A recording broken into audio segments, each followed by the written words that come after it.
Hello everybody and welcome back to another episode of Rugby with Pads.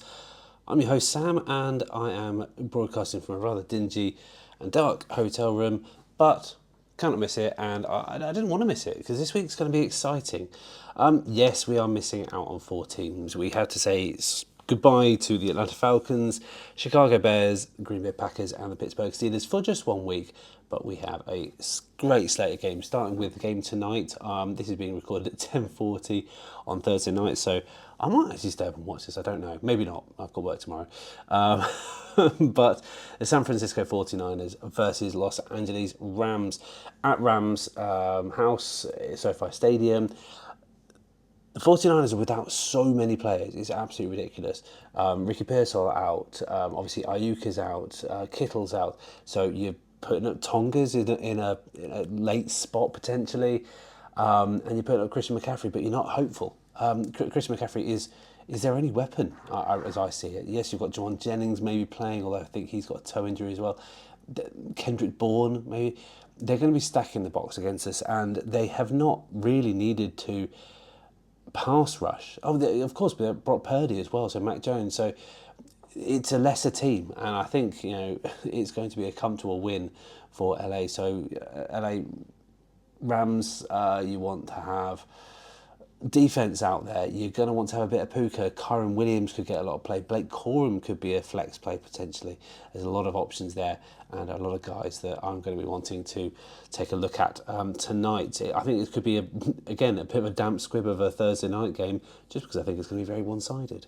Minnesota versus Cleveland. I think this one is at Tottenham. Yes, it is. Sorry, it's at Tottenham.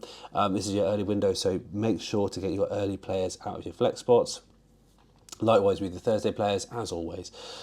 Minnesota versus Cleveland.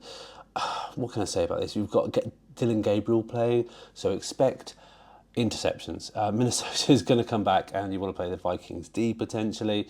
I'm not particularly interested in Jordan Mason or Xavier Scott. Still with Carson Wentz, I'm not particularly interested in Justin Jefferson, but you've got to play him because he's your first round. Maybe look to Hawkinson. I think he's going to be a valid play.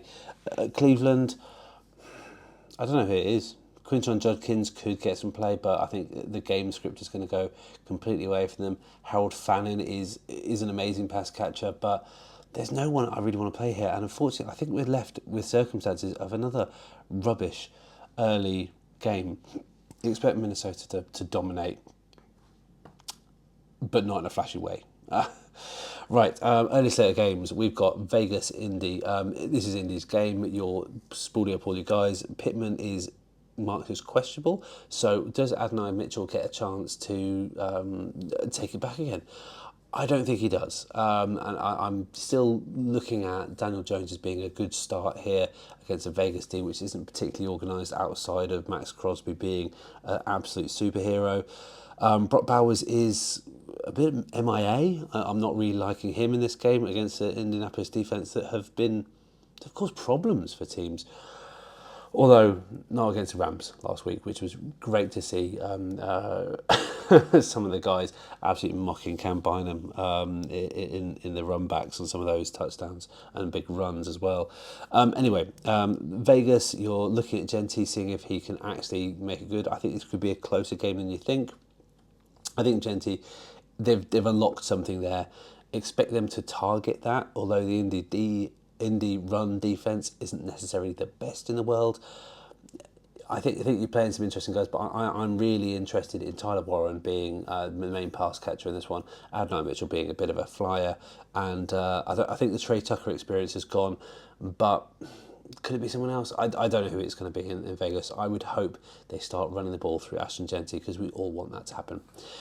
New York has a new quarterback and they're going into the heart of the swamp in Louisiana, in New Orleans. Jackson Dart, he feels like he's a better runner than I think we all gave him credit for. He feels a bit more like Jalen Hurts than Justin Herbert. It's a bit weird. Great game last week, a lot of composure. I think he's going to be better for that offense but who is he throwing to? I literally don't know. Cam Scatterboo, you're interested in him. I think New York will grind out a win somehow. I just think they have something more about them as a team shape than New Orleans, but New Orleans have been feisty, and I really like Spencer Rattler. I think he could be good again for Juwan Johnson. You're looking at Kendre Miller, I think, could be interesting in this game as well, although the New York run defense is pretty hot. I think they're avoiding Kamara for some reason. They're shading him that he got a lot less touches last week, and it seems to be Kendre Miller first as a backfield option. Look towards him as being an interesting flex play. Dallas versus the Jets. The Jets are in free fall right now, but they have got Justin Fields back. And Dallas, I just don't know how to read them. They've got a bad defense, they've got a bad offense, but yet still they win games somehow, and they draw 40-40 against the Green Bay Packers. They don't make any sense. Dallas, you're playing a lot of Pickens. If you can get him, I was wrong. He's a plug and play starter. Jake Ferguson is good. Javonte Williams will get a bit of splash in there, although against a New York D that is depleted but not awful. You're looking at Garrett Wilson and not much else, but Justin Fields I think is a great start this week. And he could tear up a secondary if he gets into the backfield, gets out of the backfield and into the secondary. He could absolutely torch them on the ground. I think Breece Hall is another one that could do well, and because of that, Braylon Allen could also be an interesting player. They got to Kenny Clark, but I don't see that Dallas's run defense has got any better. You're avoiding both defenses, in my opinion, but you're definitely starting Justin Fields, and he's probably a big start of the week for me. Denver, Philadelphia, two stout defenses here, but neither team playing particularly well. I feel like both teams have a get right capability. Reading a stat earlier that Jalen Hurts has only like less than 700 yards in the air, which is no wonder why AJ Brown is a bit upset, to say the least. I think he's got like 160 yards total, if that. You're playing who you're playing, but I'm avoiding AJ Brown still, and you probably drafted him in the first or second round. You're avoiding him. Saquon is going to do some stuff. He always does, but he is not an efficient runner behind this O-line. So what happens here? I'm not really kind of favouring anyone to kind of jump out in Philadelphia, except maybe Dallas Goedert, who's quietly gone about his business and done really well for a tight end. In Denver, RJ Harvey could really be interesting. I feel like they're going to unlock him, and this could be a breakout game for him. They're going to need to probably chase the game a little bit because Philadelphia will control. Philadelphia's special weapon has been special teams, so you might want their defense just for that. But RJ Harvey just seems to have something about him, and maybe they'll finally get the pass game going in the shorts, in the flats, let Cortland Sutton go deep, and let RJ Harvey be someone that they have to take out of the game. Miami, Carolina, Miami without Tyreek Hill. They won last week, although Tyreek Hill did have an impact on the game beforehand. Does this mean Jalen Waddle steps up? Maybe. Does this mean Malik Washington steps up? Hopefully. If you've read any of the stuff put out there or listened to any stuff put out there around waivers, Malik Washington should have been on your radar straight away. The Carolina offense is stuttering. They've gone back to Bryce Young, sorry. You can tell it's late. But I'm not sure who he's throwing to these days, apart from Tetairoa McMillan. The game doesn't seem to be bringing anyone out of Carolina, and I do see it being a Miami win here, even though it's in Carolina's backyard. Houston, Baltimore, both teams really faltering, but for completely different reasons. I feel like Baltimore could probably still win the division with their eyes shut, but that's not what they want to do. They might be without Lamar Jackson. That's something to look out for. Cooper Rush is not the same player. If Cooper Rush is out, you are putting in Justice Hill, you are putting in Derrick Henry. They are relying on the run game, and that's what they're going to do. They're going to pound the ball, and they're going to see if that vaunted Houston defense can stand up to it. In terms of the offense for Houston, though, it seems to be Woody Marks' backfield. Nico Collins is a fringe wide receiver 2 at the moment. There's nothing to write home about, and this is really unfortunate that we've got this mid-slate of games which are just not very exciting. there's loads of teams like Houston who I just can't see the fantasy starting potential out of anyone really. And I'd love for you to tell me I'm wrong. If Cooper Rush is starting, I am looking towards Isaiah Likely and Mark Andrews, of course. They want those short games, short yards. But outside of that, the pass catching I think is going to be limited in this matchup. Tennessee, Arizona. Tennessee should have fired Callahan by now, but they haven't. Arizona are just meh at the moment. But I have seen signs of life out of the Marvin Harrison Jr. stuff. Maybe this is a get right for them game for them, a statement game for them, because the Tennessee defense cannot do anything. The first nothing burger last week from their offense. Their defense could not stop anyone, even Houston, who are faltering. I'm going all Arizona on this one, and I'm hoping you start everyone you can. Trey Benson is out though, so it's DeMarcado, and you're probably looking at, if they're going down that route, a backup for Michael Carter. That's a name from the Jets from a long while ago. He hasn't been relevant for a very long while. But Marvin Harrison Jr. could have a game, as could Kyler Murray. But they might just rely on the defense and just see this game out. It could go either way. I hope it's going to be a fireworks one though. One that I do see fireworks for, and I'd love to see this game go bang bang bang. It probably won't, but Tampa Bay versus Seattle, you've got strength on strength here. Bucky Irving might be out, so Rashad White is an option there. But the passing game needs to start ticking for Tampa Bay. Chris Godwin needs to get involved. Egbuka has been amazing, but with Mike Evans out now, can they capture the magic that they need to, and can Baker lead them? Baker is such a locked-in starter now. He is great. And I think Sam Darnold might be getting to there as well. Maybe not locked in the same way, but he is so consistent, and he's getting the ball out to Jackson Smith and Jigba, AJ Barner, and the running backs as well. I still think it's interesting to see that Ken Walker can do so much one week and Zach Charbonnet not next, and they still split it 50-50. There is still equal opportunity for both of them. Obviously, Ken Walker has the home run ability, so you're playing him, but you're keeping a very close eye on Zach Charbonnet. I don't think this is the game for him, but it could be coming up. Detroit, Michigan, that's where they are. Detroit Lions versus the Cincinnati Bengals. The Bengals are hopeless. That's it.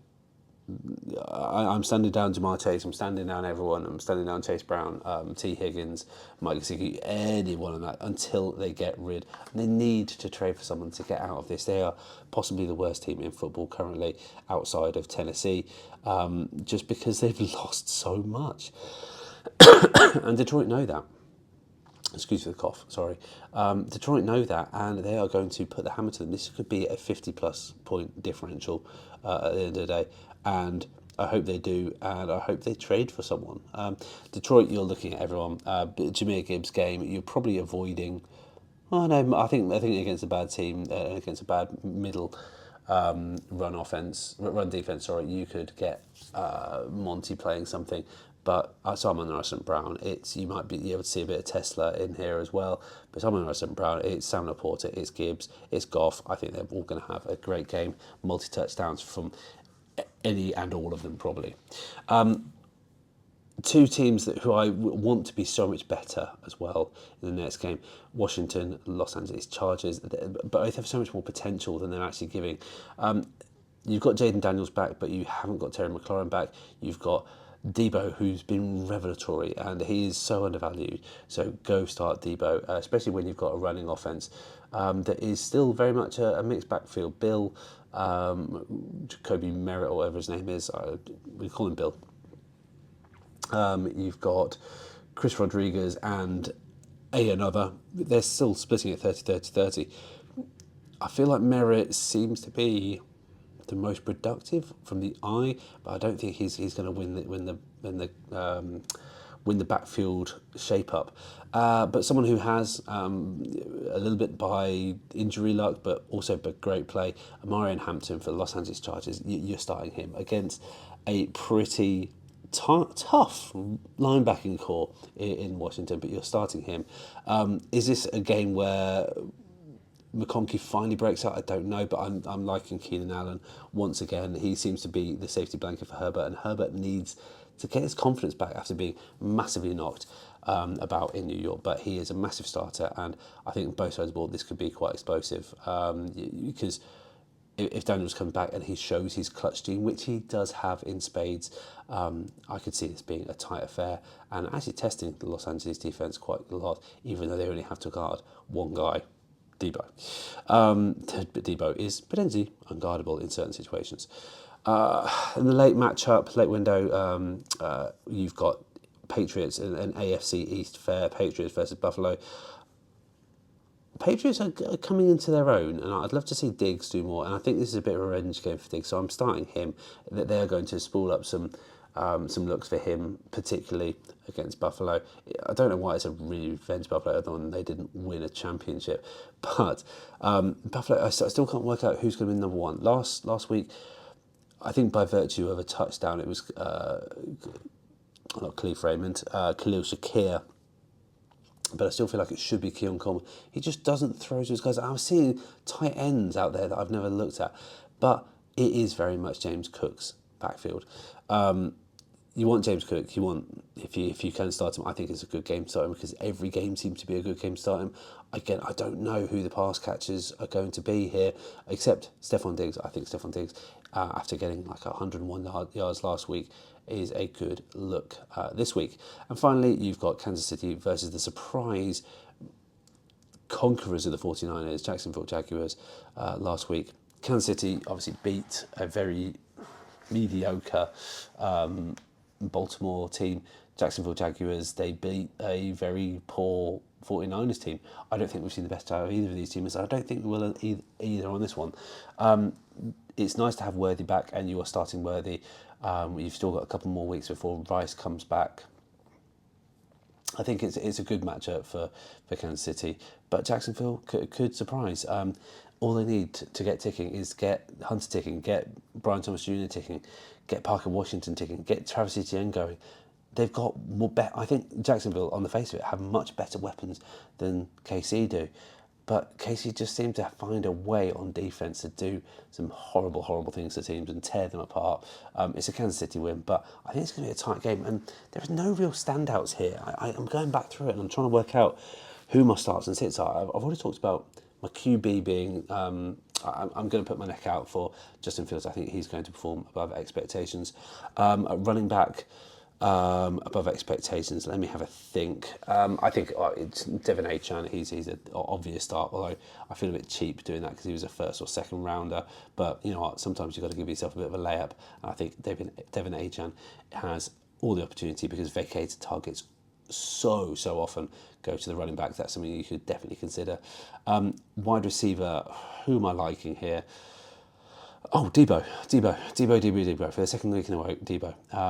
Tight end, I already talked about Tyler Warren, so I'm going to pick him. And as a flex as well, you know what? I'm going to pick out Adonai Mitchell. I think he could be really interesting for your team. Players I'm avoiding the Cleveland quarterbacks. Is that an easy layup? Yeah, it probably is. I'm avoiding Jake Browning. I'm avoiding all the bad ones. Running back, who am I avoiding? Running back, who am I avoiding here? I'm avoiding Chase Brown. I think I need to pick someone from the Bengals to avoid. I'm avoiding Chase Brown like anything. I'm probably also avoiding... I don't know who I'm avoiding. No, I think he's the only one I'm really going to avoid. A wide receiver, I'm avoiding... Oh, yeah, let's pick on T. Higgins as well. I don't know. I'm probably avoiding him as well, and I'm still equally worried about players like Cortland Sutton getting an edge. I don't know who it's going to be in Minnesota as well. If it's not Justin Jefferson because he can't seem to get the ball enough. There's so many people I would avoid in this one. It's a very negative week. Tight end, no one is breaking out, but at tight end. I'm avoiding K. Dotton, that's for sure. He massive drop last week. I don't think he's got anyone's trust. I'm surprised. I like Hunter Henry. Am I avoiding Travis Kelce against Jacksonville? Jacksonville have such a great set of linebackers. I'm going to avoid Travis Kelce in the Monday night game. And the flex avoid. Oh, let's pick someone at random. Not someone at random, sorry. This is thought out, I promise. It's just definitely not just thought out on the spot. I'm going to be avoiding. Oh, who's got a tough matchup here? I'm going to avoid Zay Flowers, even though he is the number one there. I'm going to avoid Zay Flowers going against Houston because I just think it's going to be a short game. And I think it's going to be a run game for them, and that's your lot, guys. Hopefully you've enjoyed this. It is getting late for me, and I want to record one more episode before I go to bed. So thank you so much for listening. If you like this kind of stuff, you can like this pod, you can share, subscribe, all that fun stuff. Find us on the socials. Website www.rugbypads.com. Get yourself a subscription, get yourself some merch, support the show that way as well. There's so much you can do. But most of all, thank you so much for listening. I really appreciate all of you.